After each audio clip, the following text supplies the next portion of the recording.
புரட்டாசி முதல் சனிக்கிழமை ஸ்ரீரங்கம் ரங்கநாதர் கோவிலில் தமிழகத்தின் பல்வேறு மாவட்டங்களிலிருந்தும் பல்வேறு மாநிலங்களிலிருந்தும் அதிகாலையிலேயே ஆயிரக்கணக்கான பக்தர்கள் நீண்ட வரிசையில் நின்று தரிசனம். புரட்டாசி மாத சனிக்கிழமைகளில் பெருமாளை வழிபட்டால் எல்லா விதமான கஷ்டங்களும் நீங்கி வளமான வாழ்வு கிடைக்கும் என்பது ஐதீகம். புரட்டாசி முதல் சனிக்கிழமையான இன்று தமிழகத்தில் உள்ள பெருமாள் கோவில்களில் அதிகாலை முதல் நீண்ட வரிசையில் நின்று பக்தர்கள் சுவாமி தரிசனம் செய்து வருகிறார்கள். 108 வைணவ ஸ்தலங்களில் முதன்மையானதும் பூலோக வைகுண்டம் என பக்தர்களால் அழைக்கப்படும் ஸ்ரீரங்கம் ரங்கநாதர் ஆலயத்தில் அதிகாலை முதலே சிறப்பு பூஜைகள் நடைபெற்று வருகிறது.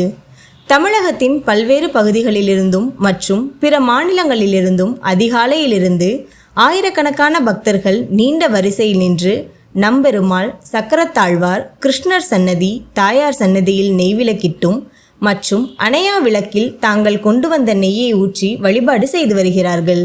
வரிசையில் நிற்கும் வயதான பக்தர்கள் வசதிக்காக இருக்கைகள் அமைக்கப்பட்டும் பக்தர்களுக்கு தண்ணீர் மற்றும் பிரசாதம் வழங்கப்பட்டும் வருகிறது. பக்தர்கள் வருகையொட்டி கூட்ட நெரிசலின்றி வழிபாடு செய்வதற்காக ஆலய நிர்வாகம் மற்றும் அறநிலையத்துறை சார்பில் ஏற்பாடுகள் செய்யப்பட்டுள்ளது.